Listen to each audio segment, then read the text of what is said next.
Admiral Jake Morrison stood on the bridge of the USS Liberty, watching the stars through the massive viewing screen.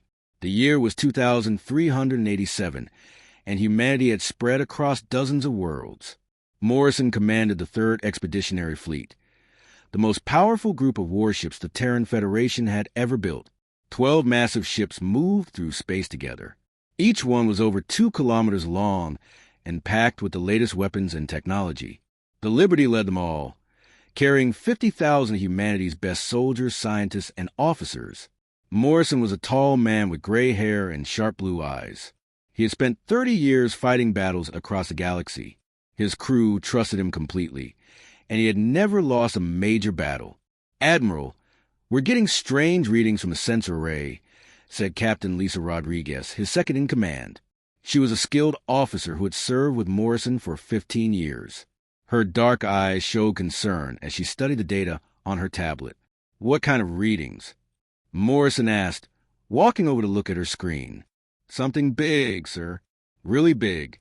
It's at the edge of the Kepler sector, about 3 days' travel from here." Rodriguez pointed to a swirling mass of energy on the display. "Our computers can't figure out what it is. The gravitational readings don't match anything in our databases." Morrison studied the image. The thing looked like a giant whirlpool made of light and energy. It spun slowly in the darkness of space, pulling at everything around it. But it wasn't a black hole.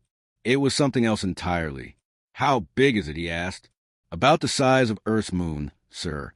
Maybe bigger. And it's growing." Communications Officer Danny Park looked up from his station. He was a young man with quick hands and an even quicker mind.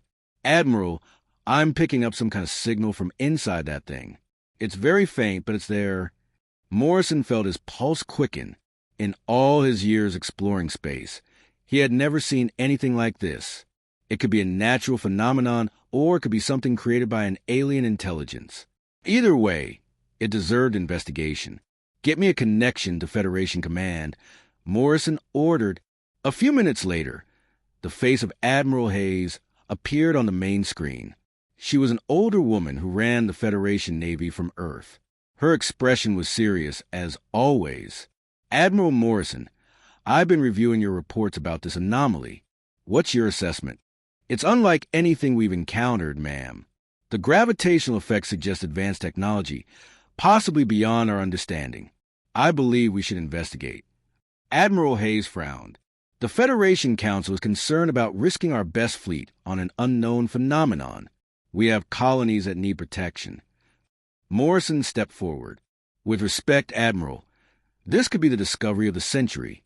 If there's alien technology involved, we need to understand it before someone else does." Rodriguez moved beside him. "Admiral Hayes, I have to disagree with Admiral Morrison. This thing is dangerous. We don't know what it might do to our ships or crew." Morrison glanced at Rodriguez with surprise. They rarely disagreed in front of superior officers, but he understood her caution. She had always been the careful one, thinking through every risk. "Your concerns are noted, Captain Rodriguez," Admiral Hayes said. "But I'm inclined to agree with Admiral Morrison. We can't ignore something this significant. Your permission to investigate, but maintain safe distance protocols." The transmission ended, and Morrison turned to his crew. "You heard the Admiral. Set course for the anomaly.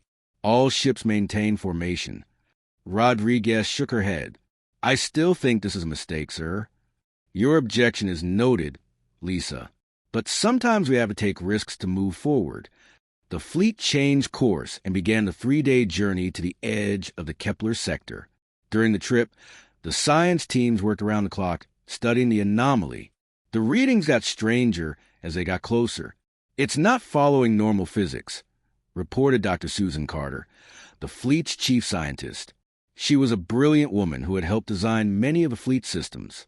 The energy pattern suggested might be some kind of dimensional rift. "A rift to where?" Morrison asked. "Unknown, sir. But whatever's on the other side is affecting space-time in ways we don't understand." As they approached the anomaly, it filled the viewing screen. Up close, it was even more impressive. Streams of energy flowed through it like glowing rivers. The whole thing pulsed with a rhythm that almost seemed alive.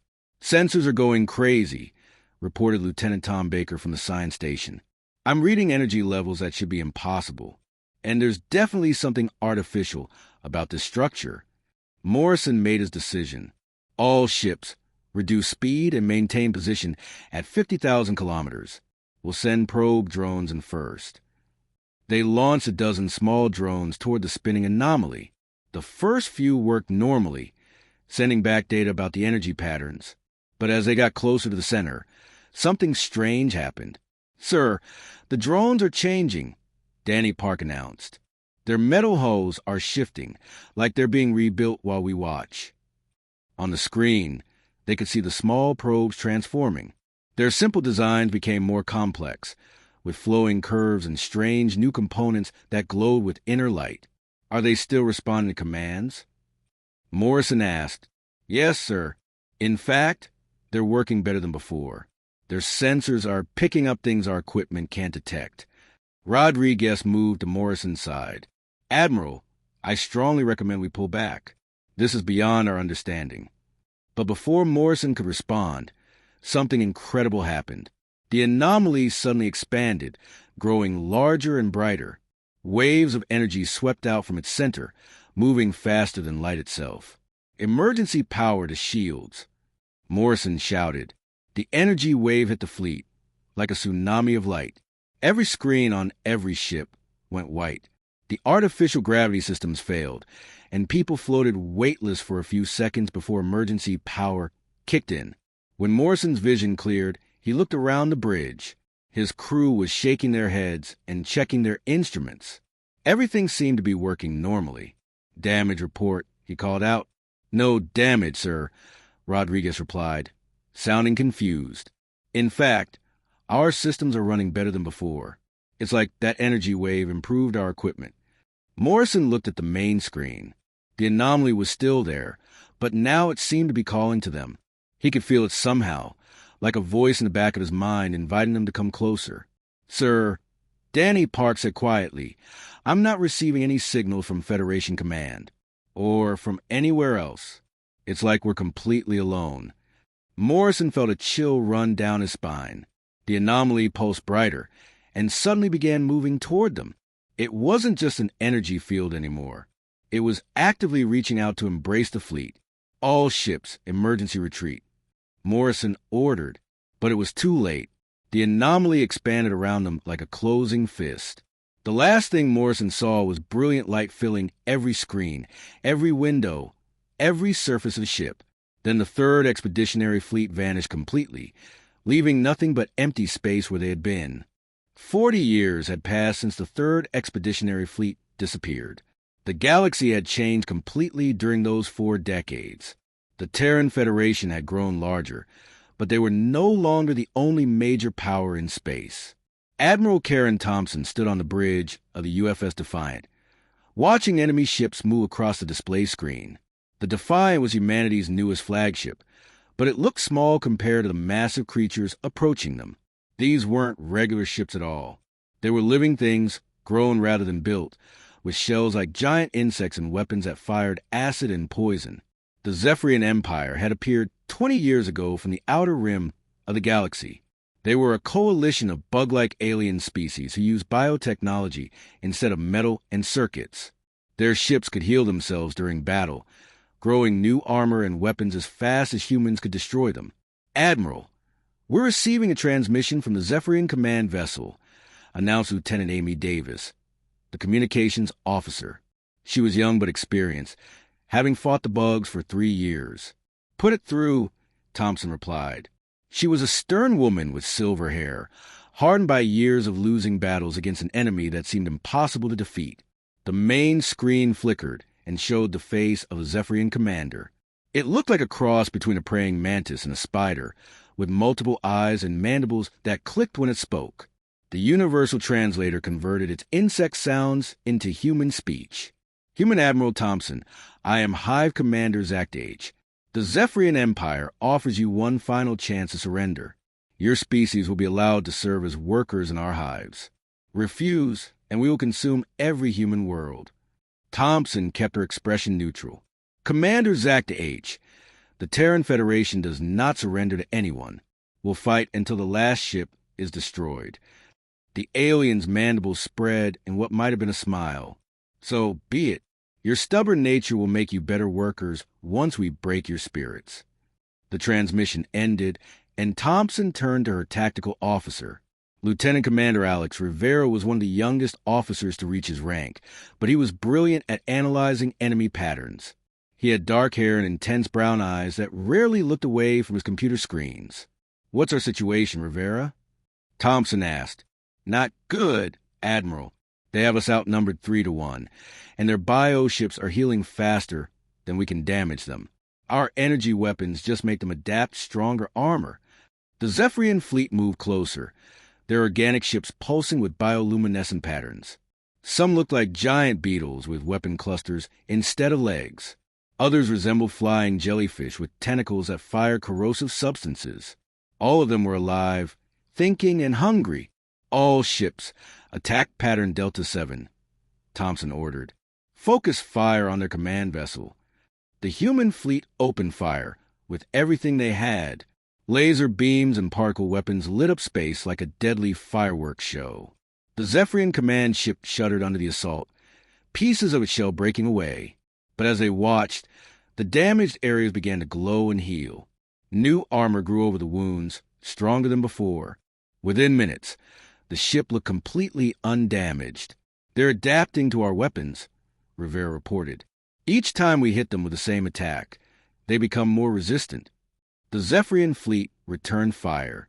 Streams of acid ate through human ship armor like it was paper. Bioelectric charges shut down critical systems. Some of the alien weapons released clouds of microscopic organisms that tried to eat the ships from the inside.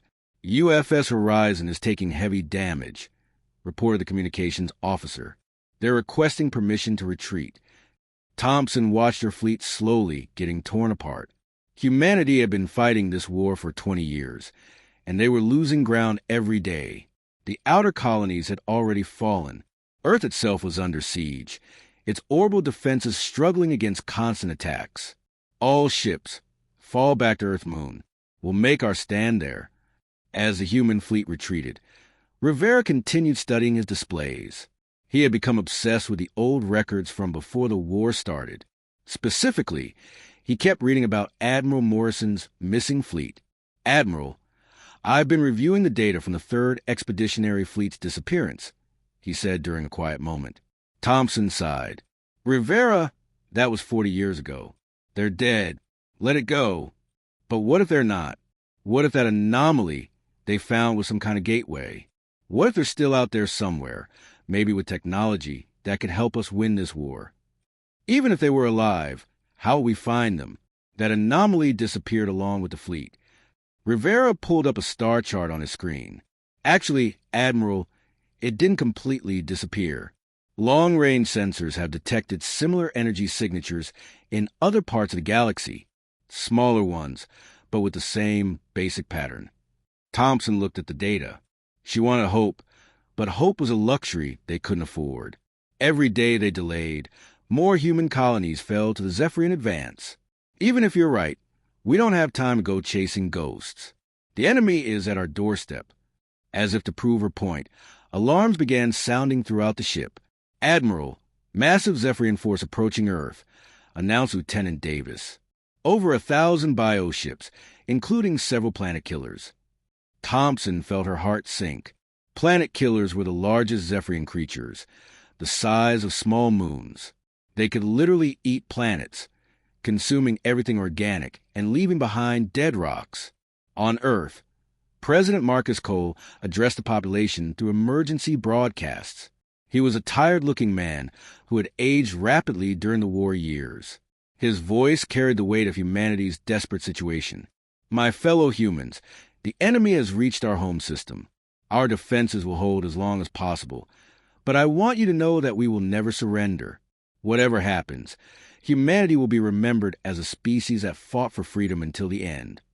The Zephyrian fleet approached Earth like a swarm of locusts. Their bioships blotted out the stars, and their alien songs created electromagnetic interference that disrupted human communications. Admiral Thompson gathered her remaining ships around Earth's moon. Only 30 vessels remained from what had once been a fleet of hundreds. They would make their final stand here, protecting humanity's birthworld. Admiral, Rivera said quietly, if we're going to die today, I want you to know something. I've been monitoring gravitational fluctuations near the outer planets. The same patterns that appeared before Morrison's fleet vanished. Thompson looked at him with tired eyes. Are you saying the anomaly is coming back? I think it never really left. I think it's been waiting, watching, maybe even testing us. The Zephyrian planet killers began their approach to Earth. Their massive forms cast shadows across entire continents. Ground-based defense systems opened fire, but their weapons barely scratched the creatures' thick hides. All ships, prepare for final assault, Thompson announced. If we're going down, we're taking as many of them with us as possible. But as the human fleet prepared for their desperate last charge, something impossible happened. Space itself began to ripple near the moon's orbit.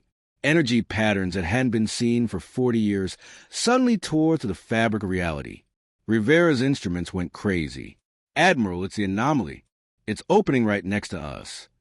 The gravitational distortion expanded rapidly, creating a whirlpool of light and energy exactly like the one that had swallowed Morrison's fleet 4 decades ago. But this time, instead of taking something away, it was bringing something back. The Zephyrian advance faltered as their bioships detected the massive energy surge. Even their alien senses could tell that something unprecedented was about to happen. Thompson stared at the growing anomaly with a mixture of fear and hope. Either this would be humanity's salvation, or it would be their final destruction. After 40 years of silence, something was finally returning from a void. All ships, maintain position and prepare for anything, she ordered. The anomaly pulsed once, twice, then exploded outward in a burst of light that could be seen from every planet in the solar system. The light was so bright that every screen in the solar system went white for several seconds. When Admiral Thompson's vision cleared, she saw something that made her question her own sanity. Ships were emerging from the anomaly, but these weren't the vessels that had disappeared 40 years ago. These were something beyond imagination. The USS Liberty came through first, but had grown to impossible size. What had once been a 2-kilometer warship now stretched across thousands of kilometers of space. It was larger than Earth's moon, its hull shimmering with materials that seemed to bend light around them. Behind it came 11 more vessels, each one equally massive.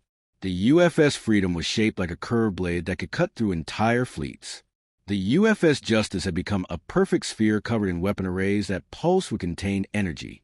Each ship was different, as if they had evolved rather than been built. "My God," whispered Lieutenant Commander Rivera, staring at his instruments.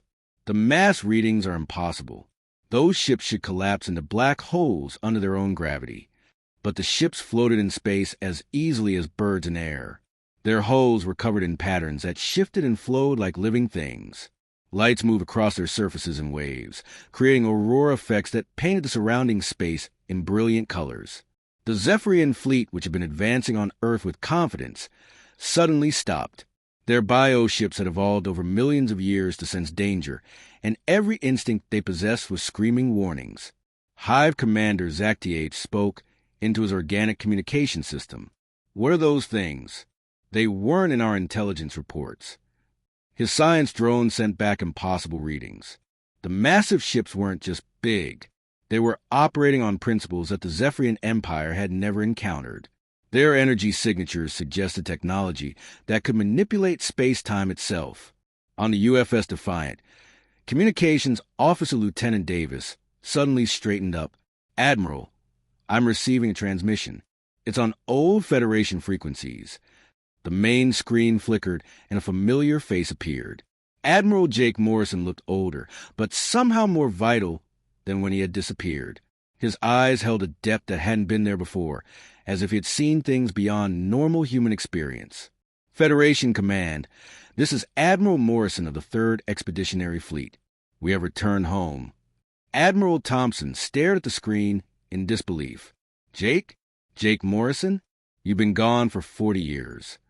Morrison smiled, and there was something both sad and wonderful in his expression. "It's good to see you, Karen.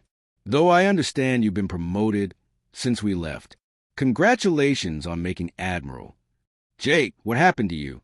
Where have you been? And what are those ships?" "That's a long story, Karen. But right now, we need to deal with your immediate problem." Morrison's image turned to look at something off-screen, then back to Thompson. "I see you're facing an invasion fleet. Zephyrian Empire, if our sensors are correct. Nasty creatures. We've encountered them before." The Zephyrian commander Zactiage broke into the transmission, his insect features twisted with rage. "Human vessel, you will not interfere with the conquest of the system. The Zephyrian Empire claims this territory." Morrison's expression didn't change, but the lights on his massive ship began to pulse faster. "Commander Zactiage, I'm going to give you one chance to withdraw your forces. Leave this system and never return." The alien's mandibles clicked in what passed for laughter among his species. One ship against 1,000? Even a large ship cannot defeat the Zephyrian swarm. "You're right," Morrison said calmly. "One ship probably couldn't. Good thing we brought 11 friends." What happened next redefined humanity's understanding of warfare. The UFS Liberty moved with impossible grace for something so large. Its weapons weren't the crude energy beams and missiles of conventional ships. Instead, they manipulated reality itself. A wave of force swept out from the Liberty's bow, not destroying the Zephyrian bioships, but somehow converting their living tissue into harmless space dust. Creatures that had been alive and dangerous one moment simply ceased to exist the next, their matter transformed into glittering particles that dispersed into space. The other 11 ships joined the attack, each using different impossible weapons. The UFS Freedom fired beams that folded space, causing enemy vessels to implode without damaging anything around them. The UFS Justice created fields that froze time around its targets, leaving them motionless and helpless. Rivera watched his instruments with fascination and terror. "Admiral, those weapons aren't following any known laws of physics. They're rewriting reality around their targets." The Zephyrian planet killers tried to fight back, but their biological weapons were useless against the transformed human ships. Acid that could eat through any known material simply bounced off hulls that existed partially outside normal space-time. Bioelectric charges that could shut down any computer had no effect on systems that operated on quantum principles. In less than 10 minutes, the entire Zephyrian invasion fleet was neutralized, not destroyed in a violent explosion, but simply converted into harmless matter and dispersed across space. It was the most decisive military victory in recorded history. Commander Zactiage's final transmission was filled with terror. "Impossible. No species should possess such power. What have you humans become?" Morrison's voice remained calm. "We became what we needed to become. Now leave and tell your empire that Earth is under our protection." The few remaining Zephyrian ships that hadn't been caught in the reality-altering weapons fled as fast as their bioengines could carry them. The invasion that had threatened to end humanity was over in less than 15 minutes. Admiral Thompson sat in stunned silence for several moments before finding her voice. "Jake, we need to talk. Can you come aboard the Defiant? Actually, Karen, it would be better if you came to us. The Liberty has been extensively modified. I think you'll find it interesting." An hour later, Thompson led a small delegation aboard shuttles that approached a massive ship. Up close, the Liberty was even more impressive. Its hull stretched beyond the horizon, covered in geometric patterns that hurt to look at directly. Docking bays opened that were large enough to accommodate entire city blocks. Inside the ship, the corridors were vast enough to fly aircraft through. The walls were made of the same reality-bending material as the hull, creating the illusion that they extended infinitely in all directions. Gravity worked normally, but Thompson could sense that even this basic force was under the ship's complete control.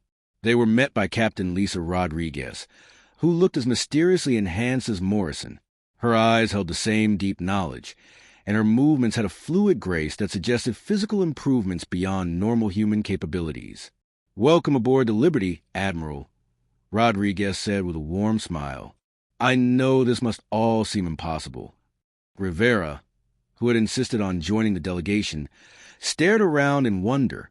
"Captain Rodriguez, what happened to you out there? How did your ships become so large? How do your weapons work?" Rodriguez led them through corridors that seemed to reshape themselves as they walked. "We met someone, Alex. Actually, we met several someones, being so advanced that they're barely physical anymore.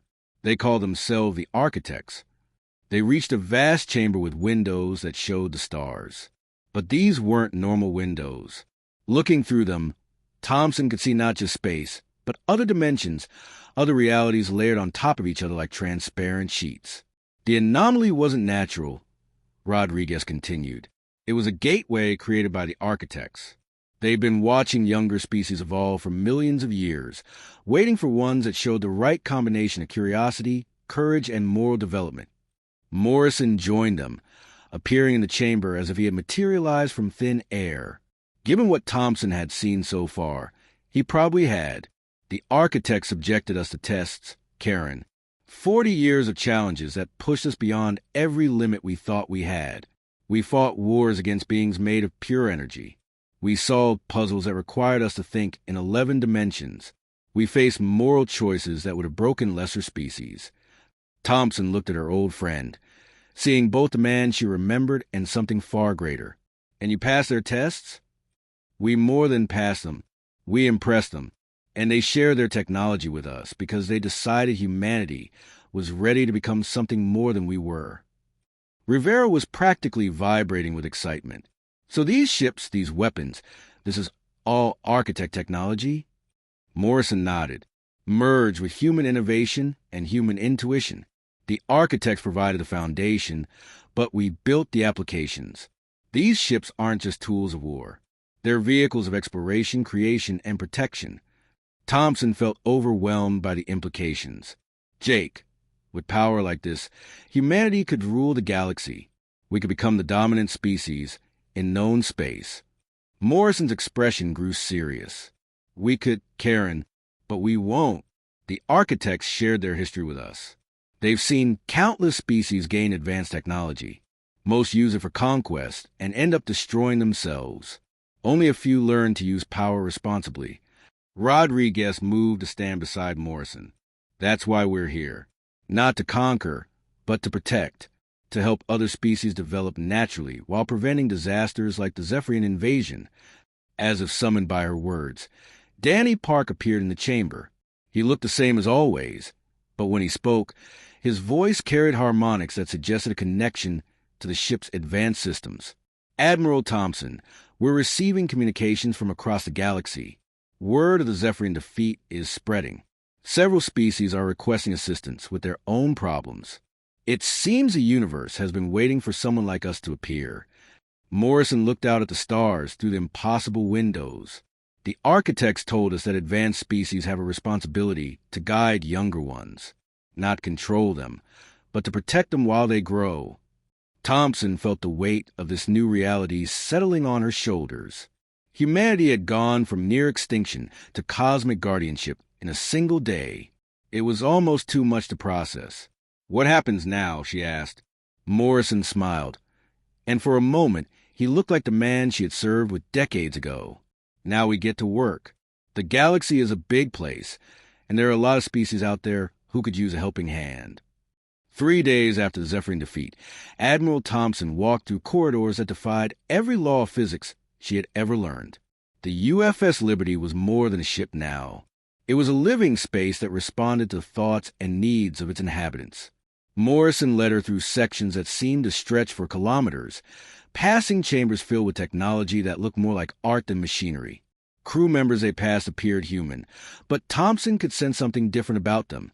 They moved with perfect coordination, their eyes holding depths of knowledge that normal humans couldn't possess. "Jake, I need to understand what happened to you out there," Thompson said as they walked. "Your crew looks human, but there's something more now, aren't they?" Morrison paused beside a wall that displayed star patterns from across multiple galaxies. "We're still human, Karen, but we're enhanced. The architects didn't change our basic nature. They just helped us become the best possible versions of ourselves." They entered a vast chamber where Captain Rodriguez was working with what appeared to be a living computer system. Streams of light flowed between her hands in crystalline structures that pulsed with organic rhythms.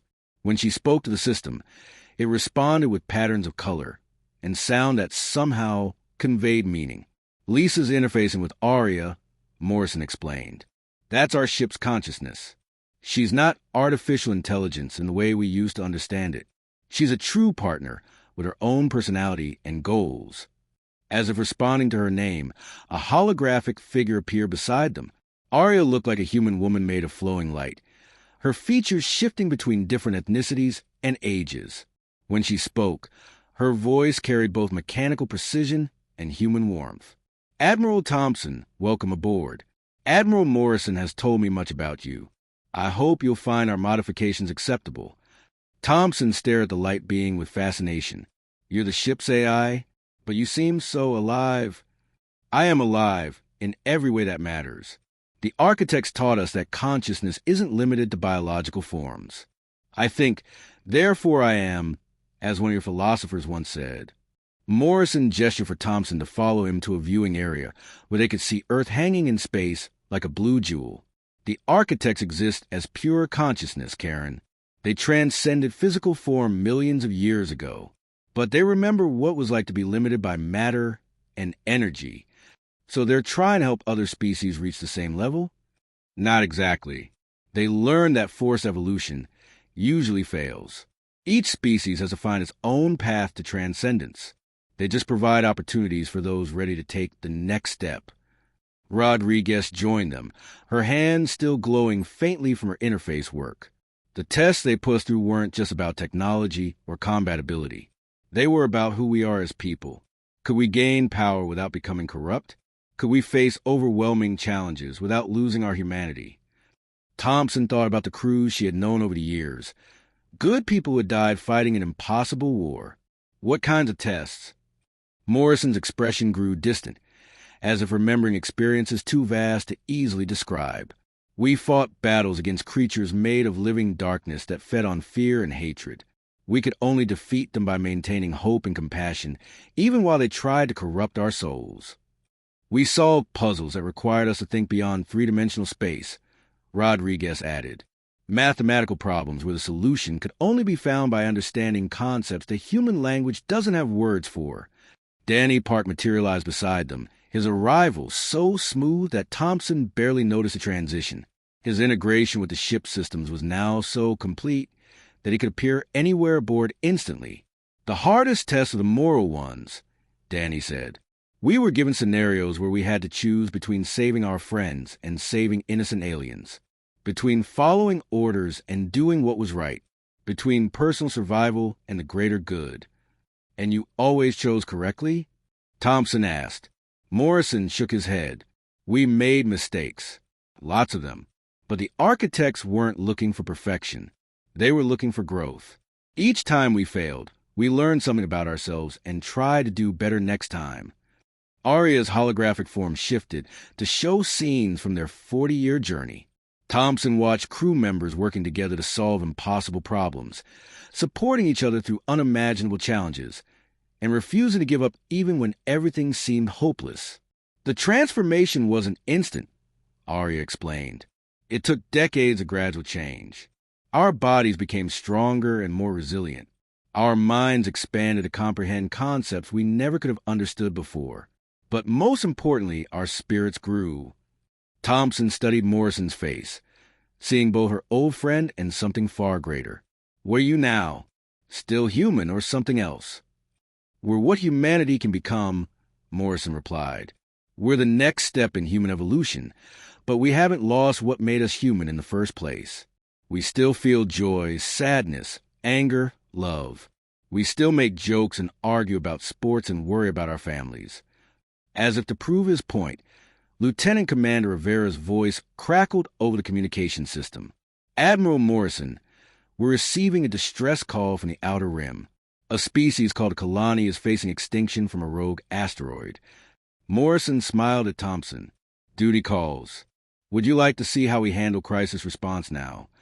They made their way to the Liberty's command center, a vast space that looked more like a cathedral than a military facility. The walls showed real-time displays of the entire galaxy, with points of light indicating everything from stellar phenomena to movements of various spacefaring species. The command crew worked with fluid efficiency that bordered on telepathy. They didn't need to shout orders or wait for confirmation. Each person knew instinctively what needed to be done and how their actions fit into the larger picture. Report, Morrison said as he took his position at the center of the room. The Kalani homeworld is in the path of an asteroid that's been knocked out of orbit by a stellar collapse, Danny reported. The rock is about the size of your moon, moving at 0.7 light speed. It'll impact their planet in 6 hours. Thompson did quick calculations in her head. That's impossible. There's no way to reach them in time, even with your advanced technology. Morrison exchanged glances with Rodriguez, and Thompson saw something that might have been amusement. Arya, plot a course for the Kalani system. Use the dimensional fold drive. Course plotted, Admiral. Transit time, 47 minutes. Dimensional fold drive? Thompson asked. We don't travel through space anymore, Rodriguez explained. We fold space around us and step from one location to another. It's faster than any conventional FDL system. The Liberty began to move, but not in any way that Thompson recognized. Instead of accelerating, the ship seemed to wrap reality around itself like a cloak. The stars outside the windows shifted and blurred, not from speed, but from the manipulation of space-time itself. This is how the architects travel, Morrison explained. They exist everywhere and nowhere simultaneously. We're not quite at that level yet, but we're learning. Thompson felt a strange sensation, as if she was in 2 places at once. Part of her remained on the Liberty's bridge, but part of her consciousness seemed to expand to encompass the entire ship, then the solar system, then the galaxy itself. Don't fight the sensation, Arya advised gently. Let your mind expand with ours. This is what it feels like to truly travel between the stars. When the folding effect ended, they were in orbit around a green and blue planet that looked remarkably like Earth. Below them, cities of crystal and metal stretched across continents. The Kalani were clearly an advanced species, but their technology was conventional compared to what the architects had shared with humanity. There's the asteroid, Rivera announced, pointing to a massive chunk of rock and metal hurtling toward the planet. It was indeed moon-sized and moving so fast that it left a visible trail of displaced space behind it. Conventional weapons would just break it into smaller pieces that would still devastate the planet, Morrison said. We need something more elegant. He looked at Rodriguez, who nodded and moved to a control interface that resembled a musical instrument more than a weapon system. As her hands moved across its surface, the Liberty's reality manipulation systems came online. What we're going to do is convince the asteroid that it wants to be somewhere else, Rodriguez explained to Thompson. We'll alter its quantum state so that its probable location shifts to empty space rather than the Kalani homeworld. Thompson watched as beams of twisted light reached out from the Liberty and touched the approaching asteroid. The massive rock didn't explode or disintegrate. Instead, it simply began to fade, becoming less solid and more probabilistic with each passing second. Within minutes, the asteroid had become so unlikely to exist in its current position that reality itself moved it to a more probable location several light years away. The Kalani planet was saved without a single shot being fired. Incredible, Thompson whispered. You're not just using advanced technology. You're rewriting the fundamental laws of physics. Morrison nodded. The architects taught us that what we call physical laws are really just the universe's preferences for how things should work. With enough understanding and power, those preferences can be changed. As they prepared to return to Earth, Thompson found herself struggling with the implications of what she had witnessed.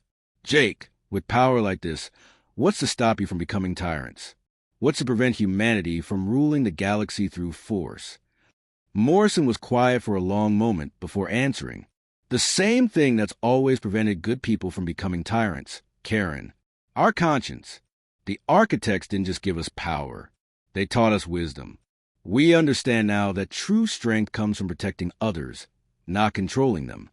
Rodriguez added, besides, we're not alone anymore. There are other architect-enhanced species out there. If we tried to abuse our abilities, we'd face opposition from beings just as powerful as ourselves. As the Liberty prepared for another dimensional fold back to Earth, Thompson realized that humanity had indeed taken the next step in evolution, but they had done so without losing the qualities that made them human in the first place. They had become guardians of the galaxy, protectors of the innocent, and shepherds of emerging civilizations. It was a responsibility that would define the future of countless species across the stars. 6 months after the return of Morrison's fleet, humanity was still adjusting to their new reality. The Federation Council met an emergency session on Earth, debating what to do with the 12 planet-sized warships that now protected their space. President Marcus Cole stood before the assembled representatives, looking older but more hopeful than he had in years. The constant threat of extinction had lifted, but new challenges had taken its place. The question before us today, Cole announced, is how humanity should use the power we've been given. Some of you believe we should establish human dominance across the galaxy. Others think we should withdraw and focus only on protecting our own worlds. Senator Patricia Hayes from Mars spoke first. She was a stern woman who had lost 3 sons in the war against the Zephyrians. President Cole, we have the most powerful fleet in galactic history.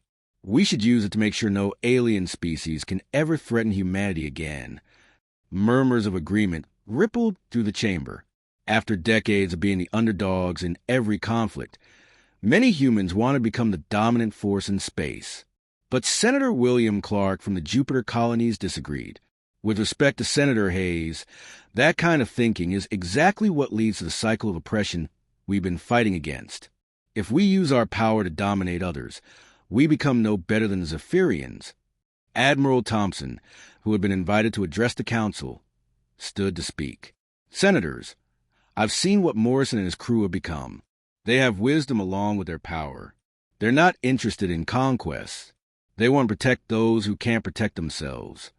In orbit above Earth, Admiral Morrison stood in the Liberty's command center, watching the political debate through Aria's monitoring systems. Captain Rodriguez joined him, her expression troubled. They're afraid, Jake. After being threatened for so long, they want to feel safe. Some of them think safety means making everyone else afraid of us. Morrison nodded thoughtfully. Fear is understandable, Lisa, but it's also dangerous. The architect showed us what happens when species let fear drive their decisions. They either destroy themselves or become the very monsters they were afraid of. Lieutenant Commander Rivera had been promoted to Admiral and given command of the UFS Justice, one of the other planet-sized vessels. His ship was currently patrolling the Outer Rim, but his consciousness was linked to the Liberty's communication network. Admiral Morrison, I'm detecting Zephyrian scout ships near the Centauri system. They're keeping their distance, but they're definitely watching us. Let them watch, Morrison replied. Fear can be useful if it prevents unnecessary conflicts. But Alex, make sure they know we're not interested in hunting them. We defeated their invasion, but we're not going to pursue revenge. Danny Park, now serving as a communications coordinator for the entire enhanced fleet, reported from his station. Admiral, we're receiving requests for assistance from 14 different species. Pirates in the Vega sector, a plague on Rigel 7, civil war in the Sirius system. Morrison felt the weight of galactic responsibility settling on his shoulders. With great power came great responsibility, as an old Earth saying went. But they couldn't be everywhere at once, and they couldn't solve every problem. Prioritize based on severity, he decided. Natural disasters and genocides get immediate response. Pirates and territorial disputes go to the bottom of the list unless they threaten innocent populations. Back on Earth, the Federation Council was reaching a decision. President Cole announced the formation of the Terran Guardianship, a new organization that would operate independently of the regular Federation military. The Guardianship will be led by Admiral Morrison and his enhanced crews, Cole explained. Their mission is to protect emerging civilizations and prevent galactic-scale conflicts. They will not be used for territorial expansion or resource acquisition. Senator Hayes stood up in protest. President Cole, you're giving away our greatest advantage. These ships could secure humanity's future for centuries. Senator, these ships will secure everyone's future, Cole replied. That's the point. Morrison was invited to address the council via hologram. His image appeared in the center of the chamber, and even as a projection, his presence filled the room with calm authority. Members of the Federation Council, I understand your concerns. After decades of being threatened, you want to feel secure. But true security doesn't come from being feared. It comes from being respected and trusted. Senator Clark asked, Admiral Morrison, what assurances do we have that other species won't band together against us? If they see us as too powerful, they might unite to bring us down. That's always a risk, Morrison admitted. But the best way to prevent it is to show that we're not interested in conquest. We help those who need help. We protect those who can't protect themselves, and we respect the sovereignty of those who can take care of themselves. The debate continued for hours, but eventually the Council voted to approve the Guardianship Charter, the 12 enhanced ships which spread throughout the galaxy, each one responsible for protecting a different sector of space. Admiral Rivera took the Justice to the turbulent Outer Rim, where young civilizations were constantly threatened by pirates and raiders. His first major action was to stop a slave trading operation that had been capturing members of a peaceful species called the Andromedans. The slavers were using conventional starships with energy weapons and kinetic shields. They laughed when a single vessel approached their fleet, even though it was unusually large. That laughter died when the Justice's reality-altering weapons converted their ships into harmless space dust without harming a single captured prisoner. Rivera then used the ship's dimensional manipulation systems to transport all the freed slaves back to their homeworlds instantly. Meanwhile, Admiral Sarah Martinez commanded the UFS Hope in the inner worlds, where established civilizations sometimes fought wars that threatened to spread across entire star systems. Her approach was different from Rivera's direct action. She specialized in diplomatic solutions backed by overwhelming but restrained force. When the Altarian Republic and the Procyon Federation went to war over mining rights, Martinez positioned the Hope between their fleets and opened communication channels to both sides. Gentlemen, you're about to fight a war that will kill millions of your people over resources that represent less than 1% of what's available in unclaimed space, she announced. I can show you 12 uninhabited systems with more mineral wealth than you could use in 1,000 years, or you can keep shooting at each other while I watch. Both sides chose the peaceful option. Captain Rodriguez remained with Morrison aboard the Liberty, which became the mobile headquarters for the entire Guardianship operation. They specialized in the most dangerous missions, the crises that threatened entire civilizations. When the Rigel system star began showing signs of premature collapse, conventional science said nothing could be done. Billions of people would die when their sun exploded early. But Morrison's crew had learned to think beyond conventional limitations. Working with Arya and the ship's reality manipulation systems, they literally convinced the star to remain stable by altering the quantum probabilities of its nuclear reactions. The mission took 3 weeks of constant effort, but they saved 7 planets and 11 billion lives. The grateful Rigelians built monuments to humanity that could be seen from orbit. 2 years after the Guardianship's formation, the galaxy had become a more peaceful place. Species that had been locked in endless conflicts were learning to resolve their differences through negotiation rather than warfare. Young civilizations were developing without fear of conquest or exploitation. But not everyone was happy with the new order. On a hidden base in the Void Nebula, representatives from several militaristic species were meeting in secret. Commander Vextar of the Draxonian Empire spoke to the assembled delegates. His species looked like humanoid lizards with technological augmentations. The humans have upset the natural order. The strong should rule the weak. That is the way of the universe. General Mordoke of the Carillion Hegemony agreed. His people were similar to Earth's ancient Vikings, but with energy weapons and starships. Our ancestors conquered the stars through strength. Now, these enhanced humans protect our enemies and limit our expansion. But when they try to form an alliance against the Guardianship, their plans fail before they could begin. Admiral Rivera's Justice appeared in the nebula, having detected their meeting through quantum surveillance methods that conventional technology couldn't block. Gentlemen, Rivera announced over their communication channels, we're aware of your concerns about human intervention in galactic affairs. We're willing to discuss your grievances through peaceful means, or you can continue plotting in secret while we monitor every word you say. The would-be alliance dissolved immediately. Faced with technology they couldn't understand or counter, the militaristic species chose to focus their energies on internal development rather than external conquest. Meanwhile, Lieutenant Commander Jake Stevens, grandson of the original Admiral Morrison, was serving aboard the Liberty as part of the new generation of enhanced humans. The architect modifications were hereditary, meaning that the children of enhanced humans were born with expanded capabilities. Stevens was working with Aria to develop new applications for reality manipulation technology. Their latest project involved creating stable pocket dimensions that could be used as emergency shelters for entire populations during natural disasters. Aria, what if we could create a dimensional bubble large enough to hold an entire planet's biosphere? Stevens asked as they worked together on the calculations. Theoretically possible, Aria replied, her holographic form flickering with interest, but would require power levels that even our ships can't generate. We would need to tap directly into the quantum foam that underlies all reality. Admiral Morrison, now in his 70s but still enhanced and vital, overheard their conversation. That's thinking beyond our current capabilities, Jake.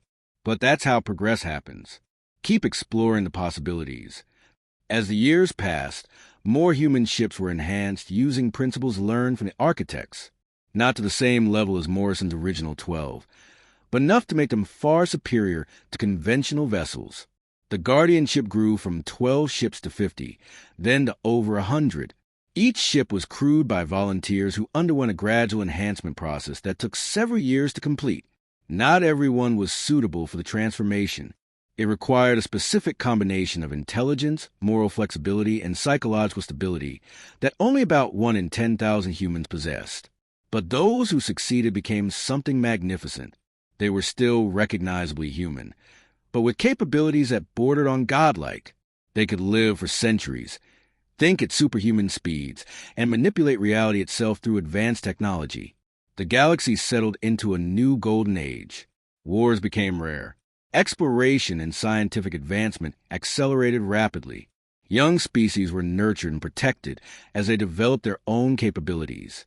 And at the center of it all, Admiral Morrison and his original crew continued their eternal patrol, watching over the stars like benevolent angels. They had become legends in their own lifetimes, the humans who vanished into the void and returned as guardians of all life. On quiet nights, when the Liberty drifted through deep space between missions, Morrison would stand in the observation chambers and remember the scared young officer he had been 40 years ago. The universe had tested humanity and found them worthy of transcendence. Now it was their turn to help others pass the same tests, to grow and evolve and become more than they had ever imagined possible. The stars were no longer cold and empty. They were full of possibilities, watched over by those who had learned that true power came not from conquest, but from protection. Humanity had not just survived their greatest trial. They had emerged as the guardians of galactic civilization, ensuring that the light of consciousness would never be extinguished as long as the children of Earth sailed among the stars.